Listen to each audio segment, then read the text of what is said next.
구하라 주실 것이요 찾으라 찾아낼 것이요 두드리라 그리하면 열리리라. 여러분 이 말씀 믿으십니까? 정말 믿으세요? 구하면 주시나요? 두드리면 열리나요? 캐나다에 어떤 한 조용한 마을이 있었는데요. 그냥 굉장히 조용하고 경건한 마을이었어요. 그런데 그 마을에 이 술집이 들어왔습니다. 술집이 생기고 난 다음에 교인들이 걱정을 하기 시작했어요. 이 술집이 들어와서 혹시 이 조용했던 마을이 시끄러워지지 않을까 생각하고 혹시 교인들 중에 시험에 드는 사람은 없을까? 그것이 걱정이 되어서 교인들이 기도를 하기 시작했습니다. 그 술집이 문을 닫고 나가게 해달라고 간절하게 교인들이 기도를 시작했는데 기도한 지 얼마 안 돼서 정말 이 술집에 불이 났어요. 그리고 이 술집이 완전히 다 전소가 되어버렸습니다. 그렇게 불이 다 나고 난 다음에 이 술집 주인이 교회를 상대로 소송을 걸었습니다. 이 교회가 기도를 해서 불이 났기 때문에 교회가 손해배상을 해야 한다는 것이었습니다. 그리고 교회는 변호사를 선임해서 강력하게 주장했습니다. 우리가 기도해서 그런 것 아니다. 이랬어요. 그리고 이 술집 주인은 아니, 기도해서 불난 거니까 그러니까 교회가 책임지라고 이야기를 하고 교인들은 교회는 기도해도 그런 일 일어나지 않는다. 그래서 기도해서 그런 것이 아니다라고 주장을 했습니다. 결국 이 술집 주인은 기도의 능력을 믿었고 그리고 교회는 기도의 능력을 믿지 않는 셈이 되었습니다. 우리는 구하면 주시리라 찾으면 찾아낼 것이라는 이 말씀이 예수님이 하신 약속이라면 이 말씀은 틀림이 없을 거라고 저희는 확신합니다. 주님께서 하신 약속이니까 그거는 틀림이 없다라고 우리는 그렇게 믿지만 우리의 현실에서는 그대로 되지 않습니다. 그래서 그 약속하신 그 약속과 그리고 그 약속의 신실하심과 우리의 현실에서 경험하는 그 경험의 괴리를 해소하기 위해서 그래도 비교적 경건하게 하나님을 신뢰하며 살려고 하는 사람들은 이 약속이 틀렸다고 생각하지는 않고 어쩌면 그 약속이 맞음에도 불구하고 우리의 기도에 문제가 있을 거라고 생각을 하죠. 우리가 뭔가 기도를 잘못하고 있기 때문에 어쩌면 우리 기도하는 우리가 준비가 안 된 사람이기 때문에 하나님은 약속을 하셨지만 그 약속대로 기도에 응답하지 않으시는 것이라고 그렇게 생각을 하게 됩니다. 그래서 많은 사람들은 내 기도가 왜 응답이 안 될까? 기도가 응답되는 비결, 기도가 응답받는 비결. 어떤 사람들은 그 개인의 한 경험을 일반화시켜서 내가 이렇게 기도했더니 하나님이 응답해 주셨다라고 간증을 하기도 하고 또 많은 사람들은 어떻게 기도가 응답받는 방법이 무엇일까 하는 것에 관한 책을 쓰기도 하고 책을 읽으면서 어떻게 하면 내 기도가 응답이 될 수 있을까라는 것을 고민하는 모습들을 많이 보게 됩니다. 이것은 어쩌면 주님의 약속은 틀림없다 할지라도 현실에서는 기도한 대로 되지 않는 것에서 오는 그 괴리 때문일 거라고 생각을 합니다. 일반적으로 사람들이 생각하고 있는 하나님의 약속은 틀림이 없지만 그렇지만 내 기도가 응답되지 않는 이유가 무엇일까를 생각할 때 아마 가장 많이 사람들이 생각하는 것은 우리의 믿음이 없어서라고 생각하죠. 우리의 믿음이 부족하기 때문에 하나님께서는 우리의 기도를 듣지 않으시거나 우리의 기도에 응답하지 않는 것이라고 생각합니다. 정말로 하나님을 잘 섬기고 신실하게 하나님 앞에 살아냈더라면 하나님이 내 기도를 기억하시고 들어주셨을 텐데 그냥 대충 적당히 신앙생활을 하다가 문제가 생기거나 어려움이 생기면 그러면 그때서야 열심히 기도하고 있는 내 기도를 하나님께서는 들어주지 않으실 것이라고 사람들은 생각을 하는 거죠. 나는 믿음이 부족하니까. 그래서 제가 목회를 하는 동안에도 꽤 많은 교인들이 저를 찾아와서 기도를 부탁하십니다. 자녀들을 위해서라든지 아니면 사업을 위해서 저에게 기도를 부탁하면서 그런 말씀을 하세요. 저는 너무 부족해서 하나님이 내 기도는 안 들으시더라도 목사님의 기도는 들어주시지 않겠습니까? 그러니까 목사님이, 믿음이 좋은 목사님이 기도를 하시면 하나님이 안 들어줄 수 없을 테니까 대신 기도해 주십시오라고 그렇게 부탁하는 분들이 가끔 계십니다. 하지만 그것은 우리가 알고 있는, 또 우리가 가지고 있는 신학에 위배되는 것이죠. 하나님께서 특별히 누구의 기도를 더 많이 들으시거나 잘 들으시는 하나님이 아니시라 하나님과 사람 사이에는 어떤 중보자도 필요 없거든요. 그냥 우리가 우리의 문제를 가지고 주님 앞에 나가면 주님께서 들으시는 것이지, 기도를 더 잘 들어주는 성자가 있다든지, 아니면 마리아가 기도하면 더 잘 들어줄 것이라든지, 그래서 마리아에게 간구를 한다든지, 목사님의 기도는 잘 들어주실 것이라고 생각해서 목사가 대신 중보하면 될 거라고 생각한다는 것은 성경적이라고 보기는 어렵겠다고 저는 생각을 합니다. 결국 우리 모두가 다 하나님 앞에 동일하게 하나님 앞에 나아갈 수 있는 권리가 있기 때문에 그렇죠. 그래서 믿음으로 열심히 살고 있는 사람들조차도 때로는 왜 그런데 내 기도가 부족할까? 믿음이 부족해서라고 사람들은 생각을 하는데, 이때 사람들이 생각하고 있는 이 믿음이라는 건 도대체 뭘까요? 어떤 믿음이 있으면 하나님께서 우리의 기도를 들어주실까? 일반적으로 사람들이 생각하는 믿음의 반대말 여러 가지가 있겠지만, 특별히 기도에서 믿음의 반대말로 사람들이 쉽게 생각하는 것은 의심인 것 같아요. 그러니까 하나님 앞에 의심하지 말고 기도해야 되는데 의심하니까 기도를 안 들어주신다라고 생각하고, 그렇게 생각하게끔 하는데 결정적인 영향을 준 성경 구절이 있다면 제가 생각할 때는 야고보서 1장 6절 말씀이 아닐까 생각합니다. 야고보서 1장 6절에 야고보 사도가 말하기를 너희는 믿음으로 구하고 조금도 의심하지 말라. 의심하는 자는 마치 바람에 밀려 요동하는 물결과 같으니 두 마음을 품은 자로서 정함이 없는 자로다. 이런 자들은 무엇이든지 주께 구한 것을 얻을 줄로 생각하지 말라. 그러니까 기도하면서 믿음으로 기도해야 되는데 의심하면 그러면 하나님께서 안 들어주신다 라고 그렇게 말씀하시는 것처럼 보이죠. 근데 제가 생각할 때는 야고보서 1장 6절에 대해서 저는 심각한 오해가 있다고 생각을 합니다. 야고보 사도가 말하는 것은 그런 것이 아니라고 생각하기 때문이죠. 야고보 사도가 야고보서 1장에서 특별히 이 말씀을 하고 계시는 배경은 고난 중에 있는 성도들에게 하는 말입니다. 그 고난 중에 있는 사람들, 특별히 가난 때문에 힘들어하고 있는 그 성도들에게 1장 말씀을 이야기하면서 1장 5절에 이미 무엇을 구해야 할지에 관해서 말씀을 하셨어요. 고난 중에 있으면서 너희가 혹시 지혜가 부족하거든 후히 주시고 꾸짖지 아니하시는 하나님께 지혜를 구하라 라고 이야기를 하죠. 사실 그렇습니다. 우리는 고난을 당하고 나면 그 고난 앞에서 내가 왜 이런 고난을 당해야 하는지, 고난 가운데 나는 어떻게 행동해야 하는지, 무엇을 해야 하는지 정말로 혼란스러울 때가 너무 많습니다.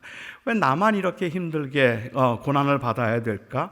어찌하여서 악인들은 형통하고 의인들은 고난을 당하는지 그것도 이해를 못하겠고, 내가 뭘 잘못했길래 하나님이 나를 이렇게 힘들게 만드시는가라는 것이 굉장히 혼란스럽기도 하다는 말이죠. 그래서 모든 것들이 혼란스럽고 자신이 없을 때, 그리고 모든 것들이 분명하지 않을 때, 그때 하나님 앞에 야고보 사도는 지혜를 구하라라고 얘기를 해요. 하나님 앞에 지혜를 구하라. 그런데 이 지혜를 구할 때 조금도 의심하지 말라. 그러면 여기에 조금도 의심하지 말라는 것은 무엇을 의심하지 말라는 이야기일까요? 내가 구한 것은 반드시 주신다는 그 일종의 정신통일, 마인드 컨트롤을 믿음이라고 불러도 되겠는가 말입니다. 아니겠죠. 야고보서 1장 13절 14절을 넘어가서 보면, 결론적으로 말씀을 드리면 야고보 사도가 지금 하고 있는 말은 고난 가운데 있을 때 하나님 앞에 지혜를 구하라. 그런데 지혜를 구할 때 조금도 의심하지 말아야 하는 것은 하나님의 선하심입니다. 하나님이 선하시다는 것을 의심하지 말라. 하나님의 선하심을 의심하는 순간 모든 게 다 무너지는 거예요. 나는 왜 이런 고난을 내가 당해야 되는지, 내가 평생 왜 이렇게 가난하게 살아야 되는지 잘 모르겠지만, 그래서 하나님 앞에 지혜를 구할 때에 우리가 믿고 분명히 의지해야 되는 것은 하나님은 선하시다는 것, 그리고 그 하나님의 선하심이 궁극적으로 온전하게 드러나게 된 것이 바로 예수 그리스도 아닙니까? 예수님을 통하여서 그 하나님의 사랑을 우리에게 보여주셨고 선하심을 보여주셨으니까 고난 가운데 있으면서 너는 하나님의 선하심을 조금도 의심하지 말라는 이야기지, 내가 구한 것을 반드시 주실 것임을 의심하지 말라는 이야기가 아닙니다. 사실은 저희는 기도할 때마다 의심해야 합니다. 내가 구하는 것이 혹시 정욕으로 잘못 구하는 건 아닐까? 우리가 의심할 수 있어야 되잖아요. 내가 이렇게 기도하는 것이 하나님이 기뻐하실까? 의심할 수 있어야 되잖아요. 내가 지금 이렇게 구하고 있는 게 혹시 욕심은 아닐까? 내 욕망에 합리화는 아닐까? 하나님, 우리 교회가 부흥하게 해주세요라고 그렇게 간절하게 기도하면서 내 속에 그런 조금도 의심 없이 내 기도를 반드시 들어주실 것이라는 그 정신 통일을 믿음이라고 부르고 있는 건 아니거든요. 믿음은 내가 원하는 건 반드시 된다, 될 것이다, 되게 하실 것이다라고 확신하는 것을 믿음이라고 부르지는 않기 때문에 그렇죠. 우리는 끊임없이 의심을 할 수밖에 없잖아요. 그런데 하나님이 보고자 하시는 것이 우리의 고난에 상관없이, 고난의 정도에 상관없이 그냥 내가 통일된 마음을 가지고 의심하지 않고 있는가 하는 것을 보는 건 아니겠죠. 어느 한 할머니가 교회에서 목사님의 설교를 듣고 은혜를 받으셨어요. 그날 목사님이 설교하시면서 말씀하시기를 겨자씨만한 믿음만 있어도 이 나무더러 뽑히어서 바다에 던지우려 하면 던지우리라 하는 이 말씀을 듣고 은혜를 받으셨어요. 순수한 믿음을 가진 이 할머니가 집에 들어와서 기도를 하기 시작했어요. 겨자씨만한 믿음만 있어도 나무더러 뽑혀서 바다에 던지울 것이라고 말씀하셨으니까 집에 들어와서 집 앞에 사과나무가 하나 있는데 이 사과나무가 전경을 가려서 영 불편해요. 그래서 그날 밤에 이 사과나무가 뒤뜰로 옮겨지게 해달라고 그렇게 간절하게 기도를 했습니다. 아침에 일어나 나가보았습니다. 사과나무가 옮겨졌을까요? 여러분도 믿음이 없잖아요. 그죠? 여러분도 안 옮겨졌다고 생각하시는 거잖아요. 안 옮겨졌어요. 이 할머니가 마음에 상처를 받았어요. 아니, 내가 그동안 어떻게 신앙생활을 했는데 내 믿음이 겨자씨만한 믿음도 안 된다고? 그래서 목사님을 찾아가서 항의를 했죠. 목사님, 겨자씨만한 믿음만 있어도 나무가 뽑혀서 바다에 던지운다고 했는데 왜 사과나무가 옮겨지지 않았습니까? 내 믿음이 겨자씨만큼도 안 됩니까? 라고 그렇게 따졌습니다. 그러자 목사님이 가만히 들으시고 잠시 생각하더니 그 할머니에게 물으셨어요. 아침에 일어나서 사과나무를 보기 위해서 앞뜰로 가셨습니까? 뒤뜰로 가셨습니까? 앞뜰로 갔죠. 의심하셨군요. 그러니까 하나님께서 응답해 주지 않으시죠. 그 믿음을 하나님이 옮겨주셨다는 믿음이 있었으면 뒤뜰 가서 찾으셨어야죠. 우리가 말하는 믿음이 이 정도인가요? 이런 믿음, 이런 정신 통일을 믿음이라고 우리가 그렇게 불러도 괜찮을까요? 진정한 의미에서의 믿음은 저는 하나님을 온전히 신뢰함이 그게 믿음이 아닐까. 내가 마음속으로는 혼란스럽지만 그 가운데도 하나님을 신뢰함이 아닐까 하는 생각을 저는 그렇게 생각을 합니다. 저는 태어나서 8개월 되었을 때 소아마비 장애인이 되었습니다. 제가 8개월 되었을 때 소아마비 장애인이 되고 난 다음에 어릴 적부터 본능적으로, 그렇기 때문에 저는 굉장히 강해야 된다는 의식이 있었어요. 내가 약하면 세상에서 무시당할 거라는 생각을 했고, 내가 조금 더 강해야 되거나 강하지 못하다면 강한 척이라도 해야 된다, 강해 보이기라도 해야 된다는 것이 저의 강박이었습니다. 그렇기 때문에 저는 강하려고 굉장히 애를 많이 썼어요. 열심히 공부했고 남들이 하는 운동은 다 따라하려고 했고 남들 앞에서 제가 어디에 모이든지 그 분위기를 주도하는 건 저였어요. 제가 장애인이라서 그래서 우울하거나 아니면 장애인이기 때문에 위축되었다는 말을 듣고 싶지 않았기 때문에 그렇죠. 지금은 이렇게 편안하게 제가 부탁도 하고 의존도 하지만 옛날 제가 이 학생 때만 하더라도 저는 중학교를 걸어서 20분 정도 걸어서 통학을 했는데 저는 한 번도 큰 길로 걸어본 적이 없습니다. 항상 뒷길로만 걸어 다녔어요. 제가 뒷길로 걸어 다녔던 그 이유는 큰 길로 가다가 반 친구를 만나고 반 친구가 가방 들어다 준다고 할까 봐. 가방 들어다 준다고 말하는 순간 왠지 저의 약함이 들킨 것 같아서 이게 그렇게 자존심 상하는 거예요. 너무 자존심이 상해서 나는 가방 들어다 준다든지 뭘 도와줄까 이런 이야기가 아주 끔찍하게 싫었거든요. 그러니까 저는 강해 보여야 된다고 생각했고 강해야 된다고 생각하고 있다가 고등학교 2학년 때 예수님을 영접했습니다. 그렇게 주님을 영접하고 난 다음에 저는 바로 목사가 되겠다고 헌신했습니다. 저는 목사가 되겠다고 헌신하면서 목사가 되겠다고 그렇게 하나님 앞에 기도하면서 시작했던 기도가 하나님 제 다리 좀 고쳐주십시오 하는 그 기도였습니다. 저 정말 좋은 목사 되겠습니다. 제가 이 약함을 가지고는 목회 못합니다. 하나님의 영광과 나라를 위해서 제가 목회를 좀 더 잘하기 위해서는 제가 건강해야 될 텐데 하나님 제 다리 좀 고쳐주십시오. 그러면 제가 좋은 목회자가 되겠습니다. 제게 다리를 고쳐달라는 그 말은 저를 좀 강하게 해달라는 말입니다. 이 약함을 가지고는 저는 목회를 못하니까 저를 좀 강하게 해달라는 것이 저의 기도였고 저는 이 기도를 4년 동안 하루도 빼놓지 않고 했습니다. 하루도 빼놓지 않고 4년 동안 하나님 제 다리 고쳐주시면 저 좋은 목사 되겠습니다라는 기도를 했거든요.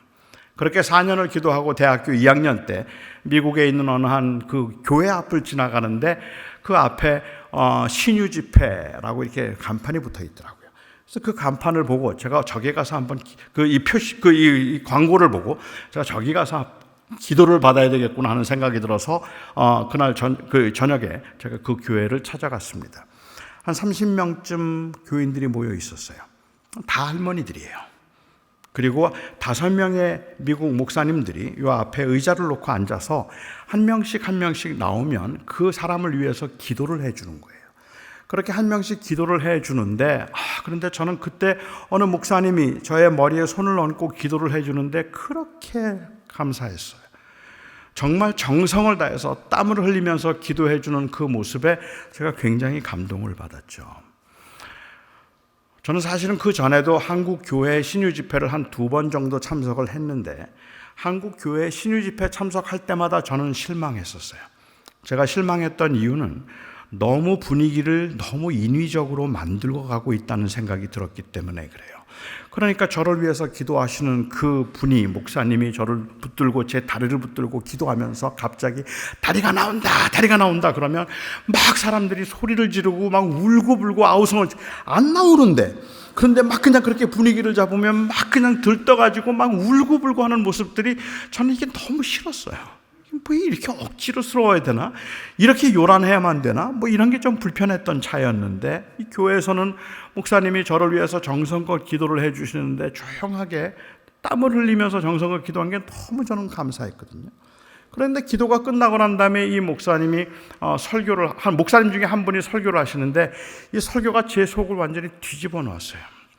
그날 그 설교를 들으면서 제 속에 그런 분노가 있다는 것도 저는 그때 처음 알았던 것 같아요. 그날 목사님의 설교의 내용은 믿음으로 기도하면 무슨 병이든지 다 낫는다는 거예요. 그런데 왜 그렇게 화가 납니까? 그러니까 내가 지난 4년 동안 기도했는데 하나님이 내 병을 고쳐주지 않으신 이유가 내 믿음이 없어서라고? 하나님은 무슨 믿음을 원하시는 건데 어떤 믿음이 있으면 다리가 낫는데 뭐 이런 생각이 드니까 너무 화가 나서 볶여서 못 견디겠어서 예배를 마친 다음에 목사님을 찾아갔습니다. 그리고 제가 그 목사님에게 물었습니다. 목사님, 정말로 믿음으로 기도하면 무슨 병이든지 다 낫습니까? 그러자 그 목사님이 말하기를 믿음으로 기도하면 무슨 병이든지 다 낫는다는 거예요. 저는 사실은 바울 이야기를 하고 싶었어요. 바울에게 육체의 가시가 있었잖아요. 우리는 그 바울의 육체의 가시가 뭔지 모릅니다. 바울의 육체의 가시를 어떤 사람은 안질이었다고 말하고 어떤 사람은 간질이었다고 말하고 어떤 사람은 심한 위장병이었다고 말하고 어떤 사람은 등이 굉장히 많이 굽었던 곱추였다고 그렇게 증언하는 사람들도 있습니다. 뭐 그게 아니더라도 바울이 40에 하나 감한매를 5번 맞았다 그랬거든요. 40에 하나 감한매면 몇 대죠? 39대예요. 39대를 39대라 그러지 않고 40에 하나 뺀 것, 그렇게 말한 이유가 무엇이었을까? 그들은 40대를 맞으면 죽는다고 생각했어요. 그러니까는 40에 하나 감한매라는 말은 죽을 때까지 맞았단 말이에요. 죽도록 5번을 맞았으면 걸어다니는 종합병원이죠. 안 아픈 데가 없죠. 그런데 그 중에 특별히 그를 괴롭혔던 어떤 가시가 있는 것 같아요. 그거 하나님 앞에 고쳐달라고 기도했잖아요. 고쳐주셨나요? 안 고쳐주셨잖아요. 그런데 목사님이 그 얘기를 하는 거예요. 바울에게 육체의 가시가 있었지. 그렇습니다. 그 육체의 가시를 거두어 달라고 하나님 앞에 3번 기도했다. 그렇습니다.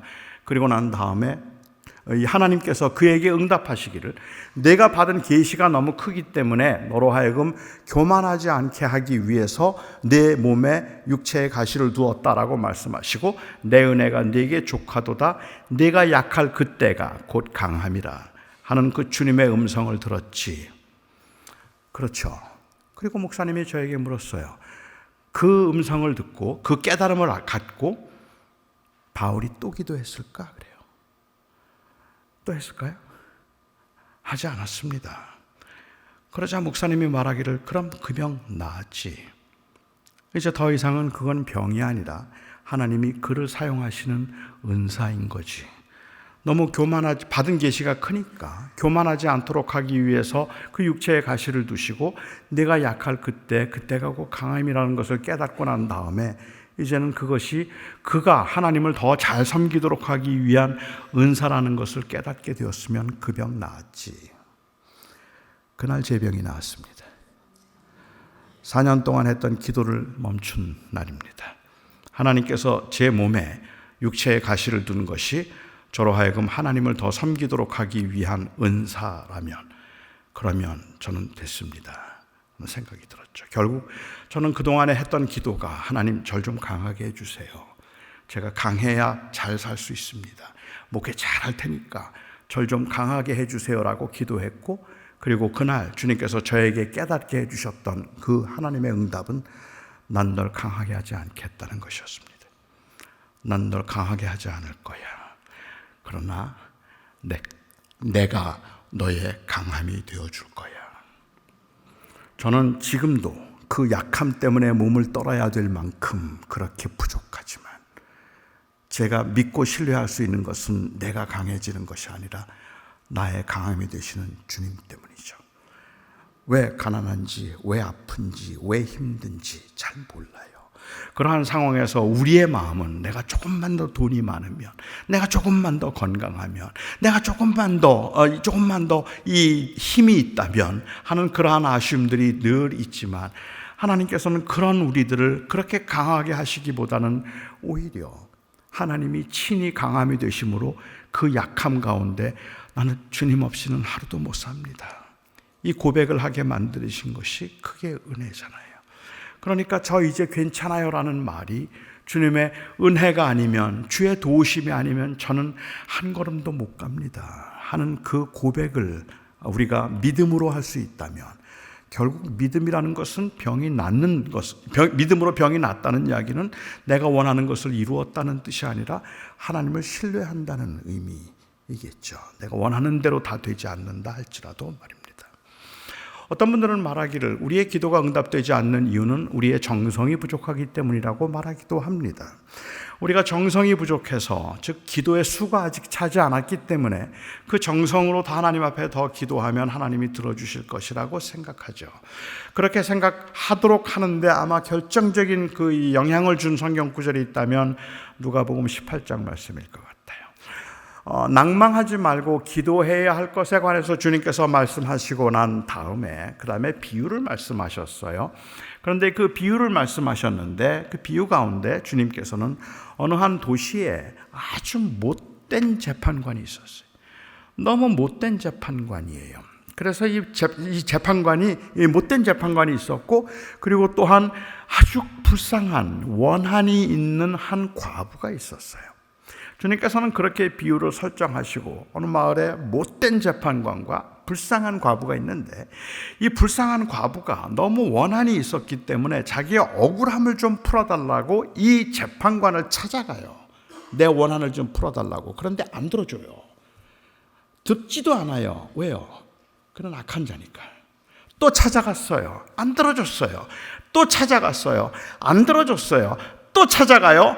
안 들어줘요. 몇 번을 찾아가는지 모르지만 자꾸만 찾아오니까 나중에 이 재판관이 생각하기를 내가 하나님을 두려워하지 아니하고 사람을 무시하지만 만일 이 과부의 원한을 들어주지 아니하면 자꾸 와서 귀찮게 할 것이니 내가 들어주리라. 주님은 이렇게 비유를 말씀하시면서 하물며 하늘에 계신 너희 아버지께서 너희의 원한을 들어주시지 않겠느냐라고 말씀하셨습니다. 그러니까 이 비유를 자칫 잘못 이해하면 여기에 못된 재판관이 있는데 그런데 자꾸만 찾아가서 제발 좀 도와달라고 내 원한을 풀어달라고 그렇게 자꾸만 강청을 했더니 귀찮아서 들어주었지. 이처럼 우리 하나님도 자꾸 강청하면 들어주셔. 이 비유를 이렇게 이해하면 하나님은 불의한 재판관보다 더 불의해져요. 우리는 3년도 넘게 기도한걸요. 우리는 5년도 넘게 기도한걸요. 그런데 여전히 듣고 안 들어주시는 그 하나님, 얼마나 더 기도하면 들어주실까요? 하나님께서 그냥 단순히 보고 계시는 것이 기도의 수를 채우는 것, 정성을 들이는 것, 그것을 주님께서 보시는 걸까? 저는 지금도 제가 하나님께서 그날 제 병을 고쳐주셨다고 저는 믿고, 그리고 장애의 문제가 해결되었다고 생각하고 지금까지 살아가지만 여전히 저는 불편하거든요. 그래서 불편하기 때문에 조금 아쉬움이 있단 말입니다. 건강하면 좋겠다는 마음은 지금도 있으니까. 제가 이게 아쉬워서 천국에 제가 갔을 때 주님께 물어보는 거예요. 주님, 저 사실 다리만 좀 괜찮았으면 진짜 사역 왕성하게 했을 텐데 제가 그렇게 기도했는데 주님 그때 왜 안 고쳐주셨어요? 그리고 주님께서 말씀하시기를 그거 나도 그거 굉장히 안타깝다. 안타깝게 생각하고 있지. 난 네가 1년만 더 기도하면 들어주려고 그랬어. 근데 4년 하더니 그냥 멈추더라. 나도 그만뒀지 뭐. 이렇게 말씀하시면 전 너무 억울할 것 같단 말이에요. 너무 억울할 것 같단 말이에요. 하나님께서 결국은 내 원한이나 나의 약함이나 나의 부족함을 보고 계시는 것이 아니라 기도의 수를 세신다고요. 내가 얼마나 절실하든 상관이 없이 그냥 기도의 수가 차지 않으면 안 들어주신다고요. 그런 하나님이 아니죠. 오히려 누가복음 18장에 있는 말씀을 보면 여기에서는 이 불의한 재판관이 얼마나 불의한가를 강조하고 계세요. 그러면서 그 하나님은 불의한 재판관처럼이라고 말하는 게 아니라 불의한 재판관과는 달리라고 그 불의한 재판관과 대조를 하고 계시죠. 그러니까 특별히 이 누가복음 17장에서 주님께서 대환란에 관한 말씀을 하셨고, 그리고 마지막 환란 때 고난을 당하고 순환을 당하는 사람들이 많을 것이고 핍박을 받는 사람들이 많아서 굉장히 교회가 어려워질 텐데, 그러한 상황에서도 너희가 낭망하지 말고 기도해야 하는 이유, 기도해야 할 것은, 그리고 이 비유를 말씀하셨거든요. 그렇다면 이 비유를 통해서 주님께서 말씀하고자 하시는 내용은 자꾸 기도하면 귀찮아서 들어주셔 하는 이야기를 하고 있는 것이 아니라, 우리가 기도하다가 낙심하지 말아야 되는 이유는, 그 환난 가운데 우리가 기도를 하다가 낙심하지 말아야 되는 이유는, 하나님은 네 모든 기도를 듣고 계시다. 하나님은 너의 신음도 들으시는 분이시다. 하나님이 네 기도를 하나도 땅에 떨어뜨리지 아니하시고 다 들으시니 절대로 낙심하지 말고 기도하라. 그 말씀을 하신 것이지 많이 기도하면 들으실 거라고 말씀하신 건 아니란 말입니다. 예수님께서도 말씀하시기를 너희는 중언부언하지 말라라고 말씀하셨어요. 여기에 중언부언이라는 말은 자꾸 말을 더듬는다든지 하던 말을 반복하는 것을 중언부언이라고 말하지 않습니다. 여기에 말하고 있는 이 중언부언은 meaningless babbling이에요. 의미 없이 자기의 공로를 세우기 위해서 반복하는 기도를 이야기하는 거죠. 너희는 이방인들처럼 중언부언하지 말라.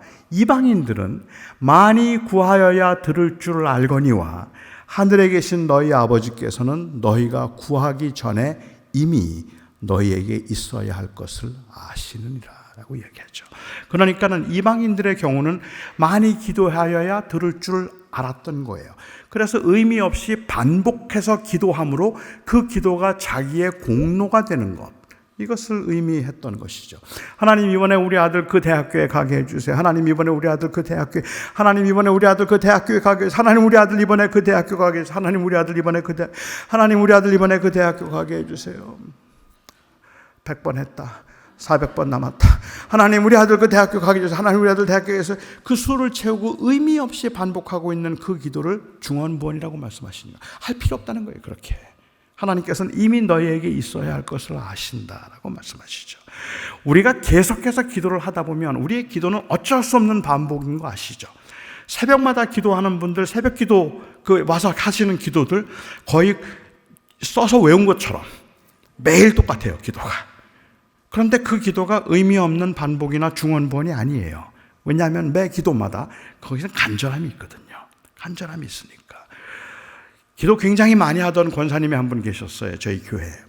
정말 기도 많이 하시는 분이신데, 그런데 이 31살 된 아들이 잔디를 깎다가 심장마비로 쓰러졌어요. 너무 늦게 발견되는 바람에 병원에 갔을 때는 이미 코마 상태에 들어갔죠.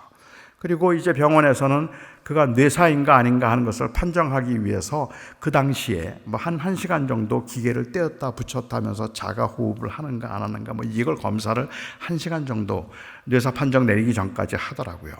그 1시간 동안 이 권사님이 제 손을 붙들고 그리고 화장실을 가든 어디를 가든 1시간 동안 딱 2마디만 해요.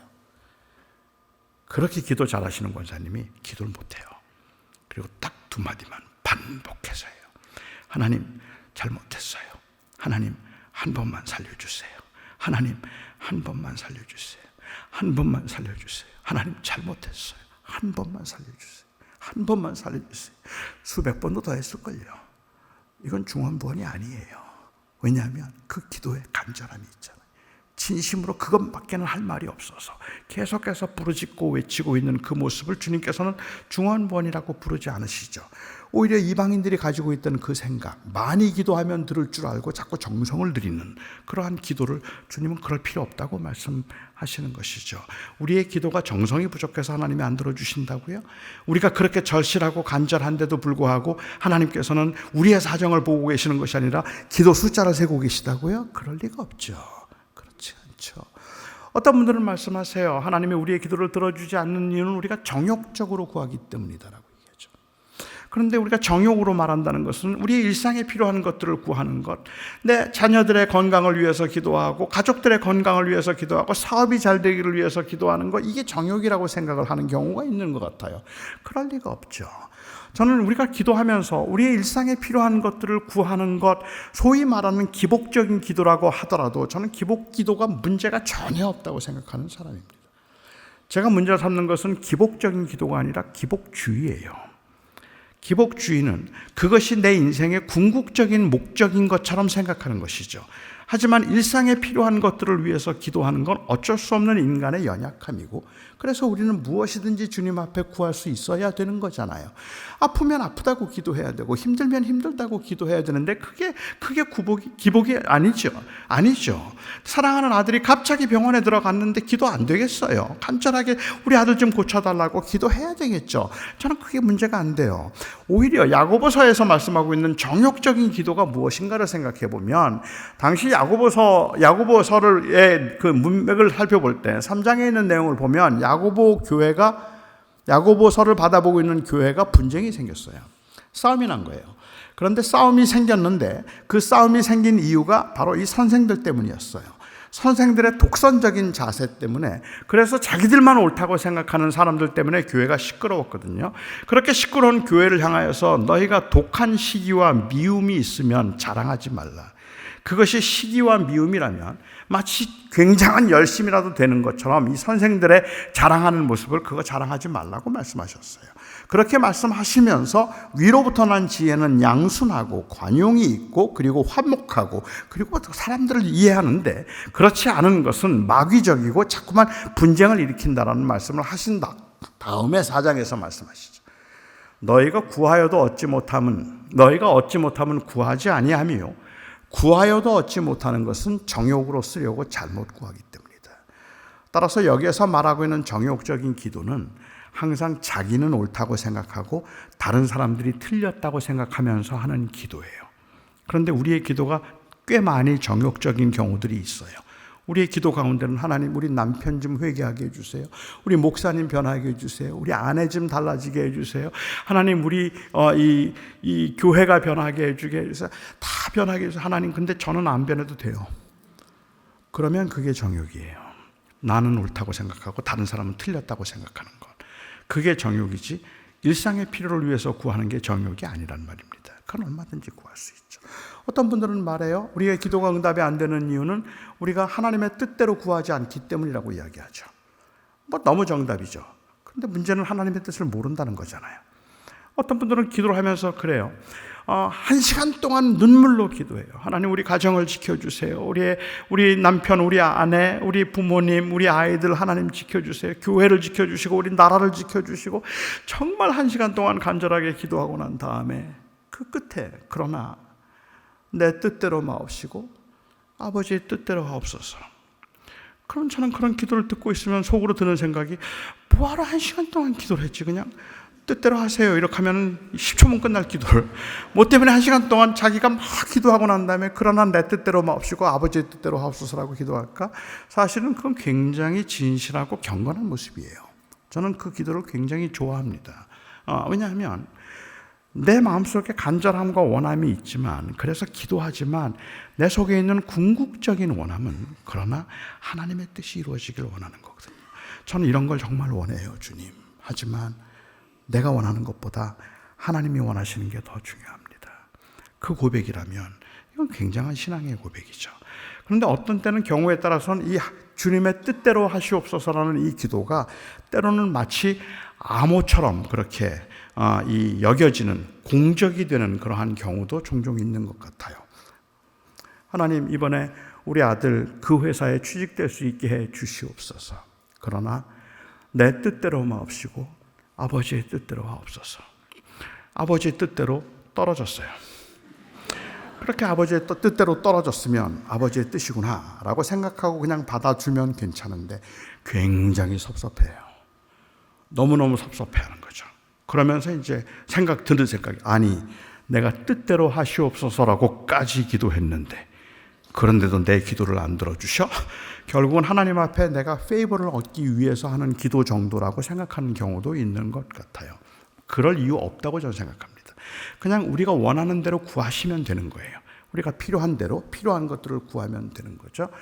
왜 우리의 기도는 응답이 되지 않을까? 믿음이 부족해서, 정성이 부족해서, 정욕적으로 구하기 때문에, 하나님의 뜻대로 구하지 않기 때문에. 글쎄요, 이러한 이야기들을 들으면서 제 속에 드는 그 아쉬운 마음, 안타까운 마음이 있다면, 하나님은 들으셨는데 왜 그걸 자꾸만 안 들으셨다고 말하지?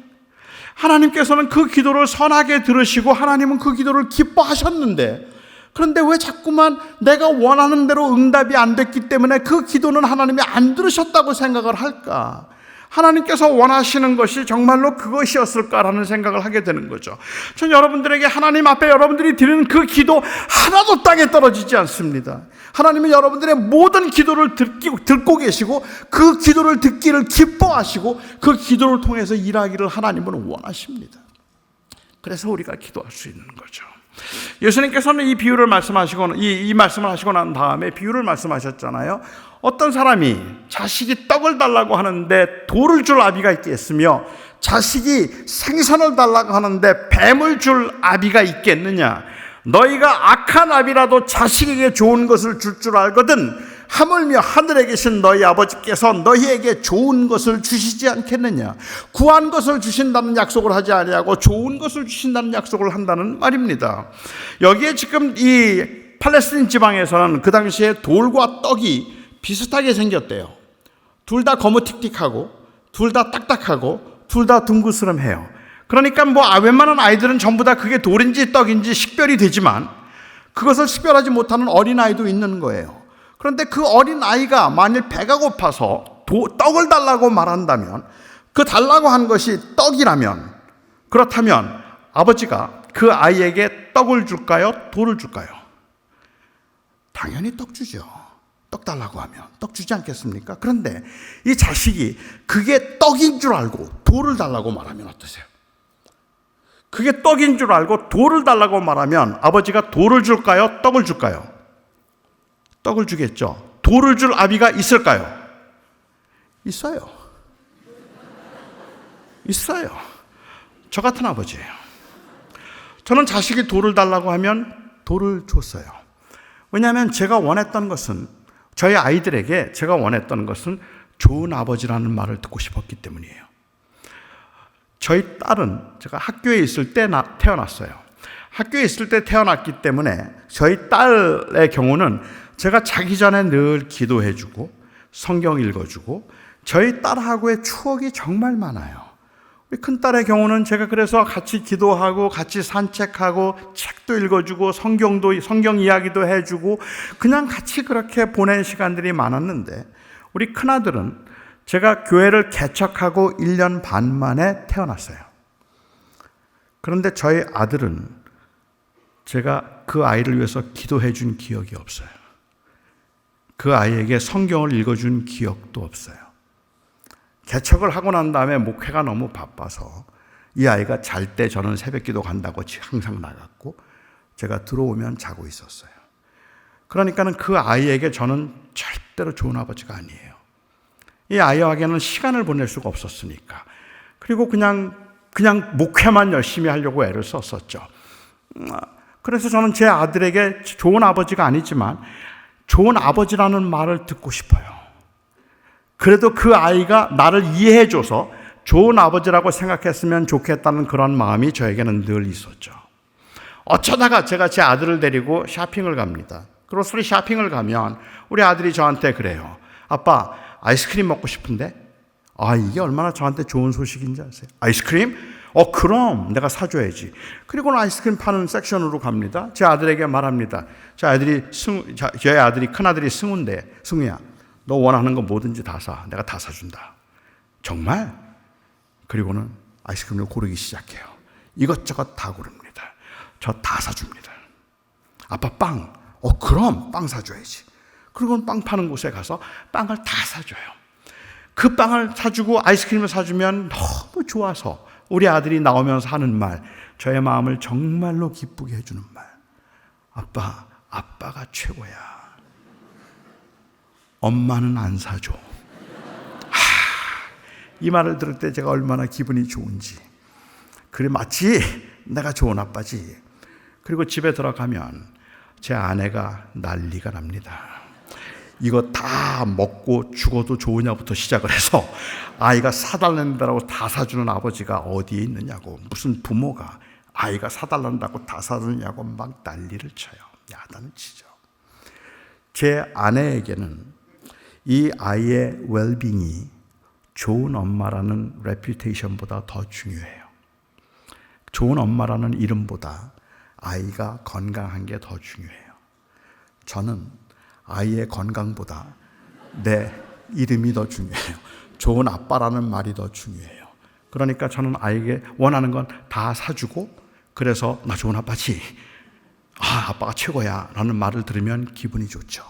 그게 아이에게 독인지, 그게 그 아이에게 이 약인지 그것도 모른 채 그냥 아이가 좋은 아빠라고 불러주는 것만 좋은 거죠. 만일 하나님께서 좋은 하나님, 좋은 아버지라는 이름을 원하셨다면 우리가 기도하는 대로 다 주실걸요. 그런데 하나님은 그 이름을 원하시는 것이 아니라 우리의 웰빙을 원하시는 거죠. 하나님이 왜 이거 안 주세요? 왜 이거 안 주세요? 그렇게 원망을 하고 하나님 정말 실망했어요. 난 좋은 아버지인 줄 알았는데 하나님 좋은 아버지 아니잖아요. 왜 안 주세요? 라고 그렇게 이야기를 하더라도 하나님께서는 그건 안 돼. 그렇게 말씀하실 수 있는 것은 하나님이 가장 중요하게 생각하시는 것은 우리의 웰빙이니까. 그러면 하나님은 안 주시는 거죠. 돌을 달라고 하면, 좋은 아버지라면 돌을 주지 않고 떡을 줘야죠. 달라는 대로 주지 않죠. 만일 구하지 않으면 어떻습니까? 자식이 아무것도 배가 고픈데 달라고 안 그래요. 그러면 아버지가 떡을 줄까요? 안 줄까요? 줘야지 좋은 아버지죠. 안 구한다고 안 주면 되겠습니까? 안 구해도 좋은 아버지는 주시죠. 사람들은요, 왜 하나님은 내 기도에 응답하지 않으시지? 왜 하나님은 내 기도를 듣지 않으셨지라고 그렇게 실망하고 섭섭해하는 경우들이 굉장히 많지만, 사실 우리에게 더 큰 충격은 내가 구한 것을 안 주신 것보다 내가 구하지 않았는데 주신 게 더 많다는 거예요. 지금 여러분들이 누리고 있는 것들, 제가 누리고 있는 것들, 이거 다 기도의 응답이 아닙니다. 어느 때는 게을러서 기도 안 했고, 어느 때는 몰라서 기도 안 하고, 어느 때는 교만해서 기도 안 했어요. 그런데 주셨어요. 돌아보면 하나님은 우리의 원함을 다 채워주지는 않으셨어도 하나님은 우리의 필요를 채워주셨다는 것을 우리는 고백하게 되죠. 우리가 섭섭해하는 것은 필요가 채워진 것이 않았다는 것보다 어쩌면 내 원함대로 채워지지 않았다는 것 때문에 우리는 힘들어하는 것일지도 몰라요. 하지만 우리에게 주어진 것들은 모두가 다 기도의 응답은 아닙니다. 기도의 결과는 아닙니다. 부족해서, 게을러서, 아니면 몰라서 기도하지 않고 저처럼 교만해서 기도하지 않는 경우도 있죠. 제가 청년 때 우리 청년들에게 많은 사람들이 했던 말이 배우자를 위한 기도였어요. 배우자를 위해서 기도하라고, 배우자는 그만큼 중요하니까 배우자를 위해서 기도해야 된다는 이야기를 정말 이 귀에 못이 박히도록 들었는데 저는 한 번도 배우자를 위해서 기도한 적이 없었습니다. 저희 교만함 때문에. 단 한 번도 배우자를 위해서 저는 기도한 적이, 제 양심상 기도한 적이 한 번도 없었어요. 왜냐하면 모든 자매들이 저를 너무 좋아해요. 모든 자매들이 다 저를 좋아하니까 그냥 제가 너 그러면 네 그러는데, 그런데 뭐 기도할 필요가 있어요. 내가 기도하면 다 되는데. 그래서 저는 교만해서 기도 안 했어요. 그리고 하나님께서는 저에게 최고의 아내를 주셨어요. 최고의 아내를 주셨죠. 제 내년이면 40년 되는데 제 아내는 제 기도의 응답이 아닙니다. 모르겠어요. 제 아내는 저하고 결혼하게 해달라고 간절하게 기도했는지 그건 잘 모르겠는데 안 한 것 같아요. 이것은 그냥 하나님의 은혜예요. 저를 위한 은혜죠. 여러분들 마찬가지일 거라고 저는 생각이 들어요. 우리가 지금 누리고 있는 것, 좋은 것들 다 내가 기도해서 받은 거다? 아닐지 몰라요. 기도 미처 안 했는데도 주신 것들이 참 많았죠. 그렇죠? 그러니까 우리가 충격스러운 건 내가 기도했는데 안 주신 것보다 기도 안 했는데 주신 것, 그게 우리를 더 충격스럽게 할 수도 있지 않을까라는 생각이 들어요. 자, 제가 문제가 좀 생겼습니다. 그죠? 떡을 달라고 하면 떡을 주시고, 돌을 달라고 해도 떡을 주시고, 안 구해도 떡을 주세요. 그러면 왜 기도해요? 기도 뭐하러 해요? 그게 좀 의문이죠. 저는 여기에 바로 문제가 있다고 생각해요. 하나님께서 구하라고 말씀하실 때, 예수님께서 구하라고 말씀하실 때, 이 주님께서 구하라고 말씀하신 것은 단순히 필요를 채우기 위한 수단으로 기도를 가르쳐 주신 게 아니었다는 거죠. 무엇이든지 구하라는 말씀은 그렇게 기도하면 네가 그거 받을 수 있어라는 이야기를 하고 계시는 것이 아니라 구하지 않아도 하나님은 주실 거예요. 우리가 기도하지 않았어도 하나님이 우리에게 주신 게 참 많아요. 기도했는데도 안 주신 것도 많지만, 그렇지만 돌아보면 어쩌면 내가 마음 놓고 기도할 수 있었던 이유는 하나님이 내가 구한 대로 주신 것이 아니라 좋은 것을 주신다는 믿음 때문에 우리는 마음 놓고 기도할 수 있었는데, 그런데 하나님께서는 우리가 기도한 대로 주시지 않는다면, 그렇다면 도대체 왜 기도하지? 기도에 대한 오해가, 하나님은 기도를 통해서 하나님을 인격적으로 누리고 경험하고 하나님과 교제하기를 원하셨다면 우리는 그 기도를 자꾸만 필요의 수단으로만, 필요를 채우기 위한 수단으로만 생각하는 거죠. 저는 거기에 오해가 있었다고 생각을 해요. 제가 신학교에 있을 때 저 신학교 교수님 중에 닥터 그린웨이라고 하는 분이 계셨습니다. 이 그린웨이라고 하는 분은 멕시코에서 12년 동안 선교를 하셨던 분이십니다. 그분이 선교지에서 있었던 일을 한번 저희들에게 나누어 주신 적이 있어요. 한 번은 이 늦은 저녁이었는데 밖에서 누가 문을 두들겼어요. 나가 보았습니다. 한 10살쯤 되어 보이는 여자아이가 그 문 밖에 서 있는데 너무 꾀죄죄한 모습으로 두려움에 가득 찬 얼굴을 하고 정말 볼품없는 모습을 하고 그 앞에 서 있었어요. 눈에는 두려움이 가득했고 그리고 너무 초라한 모습을 하고 있었는데 이 아이가 그 앞에 서 있는 행색이 너무 불쌍해 보여서 그래서 이 아이를 일단 집으로 들어오라고 했어요.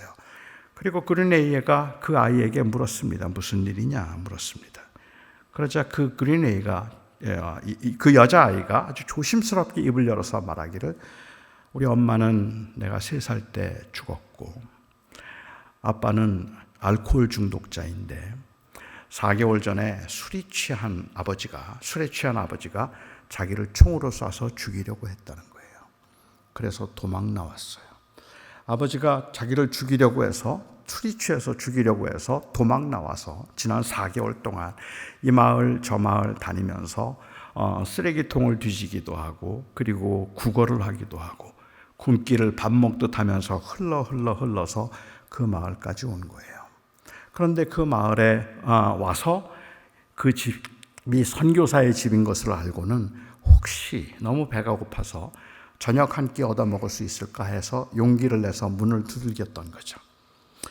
그린웨이는 이 아이에게 저녁을 한 끼 먹여서 내보낼 수가 없었어요. 그래서 그 아이를 일단은 집에 있으라고 하고 그리고 가족들이 의논했습니다. 딸이 넷이 있었는데 딸들과 아내와 함께 의논을 해서 내린 결정은 이 아이가 원한다면 합법적인 절차를 거쳐서 그 아이를 입양하자 결정했습니다. 그래서 그 아이를 입양하기로 했고 이 아이가 좋게 여겼기 때문에 그래서 그 아이를 마침내 입양하게 되었습니다. 이 아이를 입양한 날 그린웨이가 그 여자아이에게 말했어요. 이제부터 내가 네 아버지야. 네가 혹시 필요한 게 있으면 뭐든지 나한테 말해라. 그리고 여기 있는 건 네가 다 먹어도 좋고 다 가져도 좋은데 내가 혹시 필요한 게 있거나 아니면 내가 원하는 게 있으면 언제든지 나한테 말해. 내가 네 아버지야. 이 아이는 그러겠다고 했어요. 그런데 이 여자아이는 단 한 번도 그린웨이에게 무엇을 달라고 말한 적이 없습니다. 여러분은 이 아이의 심정을 이해하시겠습니까? 왜 그런지 이해가 되십니까? 어쩌면 그 아버지에 대한 이미지가 굉장한 상처일지도 모르죠. 아버지는 그냥 두려움의 대상이라서 자기가 필요한 걸 구할 수 없었는지도 모르죠. 처음 받아보는 사랑에 당황해서 혹시 내가 잘못 구했다가 쫓겨나면 어떡하지? 뭐 그런 생각을 했을런지도 모르죠. 아니, 사랑을 받아본 적이 없는 이 아이는 도대체 어떻게 구하는 건지 무엇을 구해야 하는지도 몰랐을지도 모르죠. 저는 이 여자아이가 한 번도 그 그린웨이에게 아무것도 구하지 않았다는 그것을 조금은 이해할 수 있을 것 같아요. 제가 조금은 이해할 수 있는 것은 저에게 아이가 셋이 있는데요. 우리 딸, 아들, 그리고 막내 아들이 지금 27살입니다. 이 막내 아들은 1살 조금 넘었을 때 저희 부부가 한국에서 입양한 아들입니다. 이 아이를 한국에서 입양을 했는데 저는 하나님께서 우리 가정에 굉장히 순한 아이를 주셨다고 생각했어요. 그런데 이 아이가 순한 게 아니라 눈치를 보고 있을지도 모르겠다는 생각을 자꾸만 시간이 지나면서 하게 되더라고요. 4살이 되도록 이 아이는 말을 못했어요. 자기 표현을 하지를 못하는 거예요. 자기 표현도 제대로 하지 못하고 말도 제대로 하지 않아서 혹시 자폐 아닐까? 아니면 혹시 언어 장애가 있나? 뭐 다 다 검사를 받아보았는데 아무렇지도 않은데 그런데 말을 잘 안 해요. 말을 잘 안 했어요. 이 아이가 한 5살쯤 되었을 때 자기 형하고 4살 차이입니다. 형은 장난이 심해요. 그러니까 이 동생이 장난감을 가지고 놀고 있으면 그러면 형이 장난으로 그 장난감을 확 뺏어갑니다. 그렇게 놀자는 거죠. 뺏어가면 일반 가정에서는 난리가 나야 합니다. 저를 찾아와서 울고 불고 형이 내 장난감 뺏어갔다고, 저 형 야단쳐달라고, 저것 좀 뺏어달라고 저에게 그 형을 이르고 그리고 저에게 울고 불고 저에게 도움을 청해야 되는 게 그게 정상적인 가정일 거예요. 그런데 우리 막내 아들은 형이 장난감을 뺏어가면 이렇게 쳐다봐요. 그리고 자기 방에 들어가서 문을 닫고 그냥 혼자 울어요. 혼자 우는데 한 번도 저보고 도와달라는 말을 한 적이 없어요. 이 아이가 늘 하는 말은 그냥 I am okay예요. 나 괜찮아. 뭐든지 괜찮대요. 한 번은 제가 한국에 오면서 오래전인데 우리 막내 아들한테 막내 아들이 명우예요. 명우야, 너 내가 지금 한국 가는데 뭐 사다 줄게.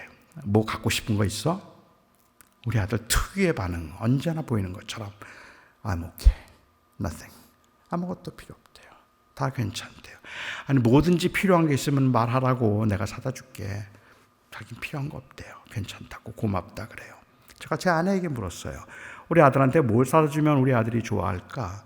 그러자 제 아내가 말하기를 그 당시에 형하고 누나가 이 아이패드를 가지고 음악 듣는 걸 좋아하는데 그걸 굉장히 부러워하는 것 같더라고. 그거 하나 사다 주면 좋아할 거라 그래요. 그래서 제가 한국에서 오는 길에 아이패드를 하나 사다가 우리 아들에게 줬어요. 깜짝 놀라죠. 그날 제가 저녁에 밤에 그 아이의 방에 들어가 봤는데 이 아이가 이 아이패드를 가슴에 꼭 안고 자요. 이게 너무 좋아서 가슴에 안고 자는데 저는 이게 너무 마음이 아픈 거예요. 그렇게 좋으면 사달라 그러지. 그걸 왜 사달라는 말을 못하지? 그게 좀 너무 마음이 아픈 거죠. 저희 딸이 10여 년 전에 동부에서 결혼식을 했습니다. 제가 서부에 있을 때. 그래서 저희 아내는 우리 이 딸의 결혼식을 돕기 위해서 먼저 동부로 갔고, 그리고 저는 우리 막내 아들하고 같이 결혼식 전날 가기로 그렇게 계획을 세웠어요. 그런데 떠나기 이틀 전에 우리 아들에게서 전화가 왔어요. 학교에서 운동을 하다가 다리를 다쳤다는 거예요. 그래서 제가 짜증이 좀 나잖아요. 지금 이제 비행기도 타야 되고 또 일도 큰 일도 있는데 왜 또 다리를 다쳤어? 뭐 제가 내색을 할 수는 없으니까 많이 다쳤어. 우리 아들 늘 하는 말, It's okay. 괜찮대요. 그래서 제가 우리 아들한테 그래 그러면 나는 지금 너무 바빠서 못 들어가니까 그러니까 내가 그 동네 한의원에 전화를 해 놓을게. 가서 침 한번 맞아보자. 침 맞으면 괜찮아질 거야. 저희 아들 그러겠다 그랬어요. 그래서 제가 한의원에 전화를 해서 우리 아들 침을 맞도록 하고 나중에 전화를 했더니 다리가 많이 부었는데 침을 한 번 더 맞아봐야 될 거 알 것 같다 그래요. 제가 집에 들어와서 우리 아들에게 말했습니다. 침 한 번 더 맞아보면 괜찮다 그러니까 내일 침 한 번 더 맞자. 그리고 다음날 비행기 타자. 우리 아들이 그러겠다 그래요. 괜찮다고. 그래서 저는 방에 들어갔습니다. 새벽 기도를 가기 위해서 나왔는데 우리 아들 방에 불이 켜져 있는 거예요. 제가 들어가 봤죠. 이 아이가 밤새도록 울었어요. 눈이 퉁퉁 부었어요. 밤새도록 아파서 우는 거예요. 제가 우리 아들한테 많이 아파? 밤새도록 울었는데 많이 아파? I'm okay. 괜찮대요. 제가 그래 그러면 이따가 침 한 번 더 맞자. 그러면 괜찮아질 거야. 그러겠다고 해요. 제가 교회로 나왔는데 영 마음이 불편해요. 그래서 일찍 제가 교회에서 나와서 이 아이를 데리고 응급실로 갔어요. 응급실에 갔더니 의사 선생님이 조금 놀래요. 깜짝 놀라면서 많이 아팠을 텐데 어떻게 참았느냐고. 다리뼈가 2개가 부러졌어요. 뼈가 2개가 부러져서 어긋나 있는 상황이에요. 근데 그 말을 듣는 순간에 제가 너무 미안하더라고요. 너무 미안하기도 하고 안 되기도 하고. 그런데 이제 그 치료를 다 하고 제 차에 뒤에 태웠죠. 근데 이 아이가 차에 타자마자 막 울어요. 이 아이가 울면서 저한테 딱 2마디를 해요. Daddy, I am so sorry. And I truly thank you. 아빠, 진짜 미안해. 그리고 고마워. 아빠 미안해. 고마워. 그 말을 듣는 순간에 저도 모르게 소리를 질렀어요. 이놈아! 그럴 땐 미안하다 그러는 거 아니야. 그럴 땐 고맙다 그러는 게 아니야. 뭐가 미안한데? 뭐가 고마운데? 그럴 때는 화를 내야지. 그럴 때는 화를 내야지. 왜 미안한데? 제가 너무 화가 나는 거예요. 그럴 때는 말하는 거야. 아빠 들었지? 다리가 부러졌대잖아. 아빠는 도대체 교회가 더 중요한 거야? 아니면 내가 더 중요한 거야? 다리가 부러졌는데 침만 맞으면 된다고? 도대체 아빠는 나를 사랑하기라도 하는 거야? 그렇게 말하는 거야. 뭐가 미안해? 뭐가 미안해? 뭐가 고마워? 제 마음이 좀 짠했던 이유는 얘는 아직도 나를 아버지라고 생각하지 않나 하는 그것 때문이었던 것 같아요. 얘는 아직도 아버지라고 생각하지 않나? 아니 아픈데 왜 아프다는 말을 못하지? 아니 힘든데 왜 힘든다는 말을 못하지? 이게 저는 너무 마음이 아팠기 때문에 그랬던 것 같아요. 그린웨이가 서재에 앉아 있는데 이 여자아이가 조용히 문을 열고 들어왔어요. 그리고는 이 책상 옆에 섰어요. 그린웨이가 돌아앉으면서 물었어요. 왜 그래? 뭐 해줄까?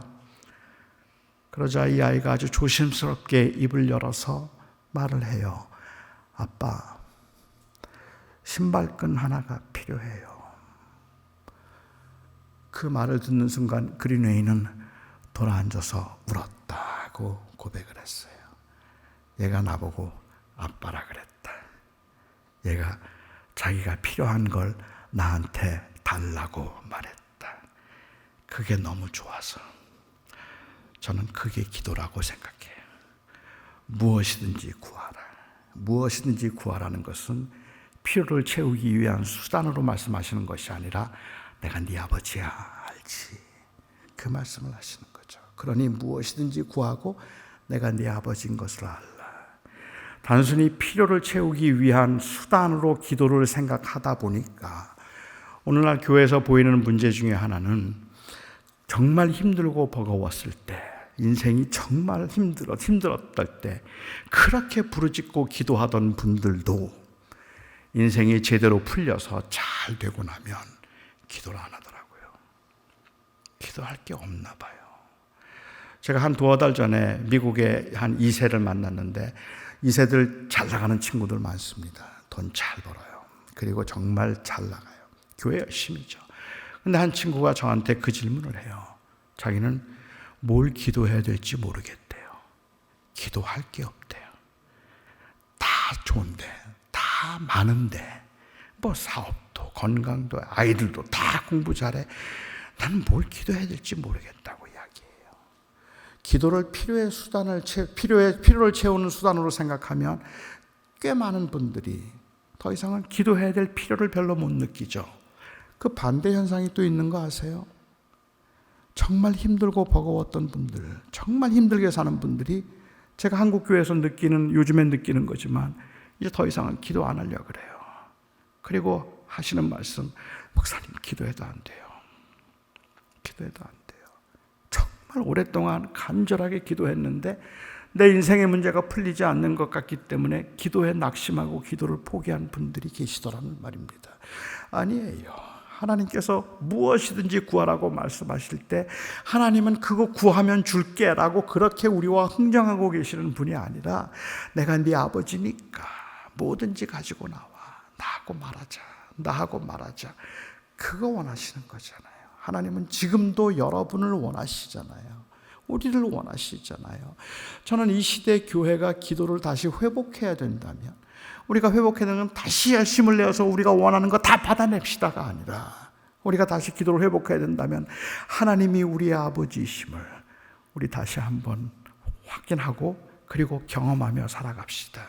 주님께서 말씀하셨던 무엇이든지 구하라. 무엇이든지 나에게 구하라. 구하라 그러면 주실 것이요. 찾으라 그러면 찾아낼 것이요. 두드리라 그리하면 열리리라. 이것은 그냥 이 땅에서 독립된 내가 하나님의 도우심으로 어떻게 성공하고 형통한 삶을 살 수 있을까를 말하고 계시는 것이 아니라 오히려 주님께서 말씀하셨던 이 기도의 능력은 기도하는 사람은 내가 그의 아버지인 것을 경험하리라 라는 말씀을 하고 계시는 거죠. 그래서 우리는 기도하는 겁니다. 사랑하는 성도 여러분, 이제 우리 시대 기도가 회복되어야 될 때입니다.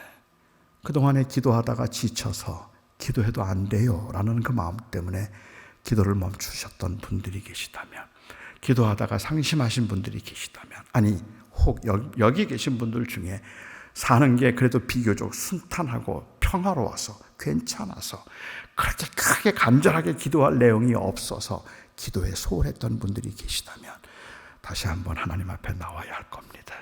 다시 한번 하나님의 그 예수님의 그 말씀을 들으시고 무엇이든지 구하라. 그리고 내가 네 좋은 아버지인 것을 알라 하는 이 주님의 이 아름다운 특권을 누릴 수 있기를 바랍니다. 기도하겠습니다.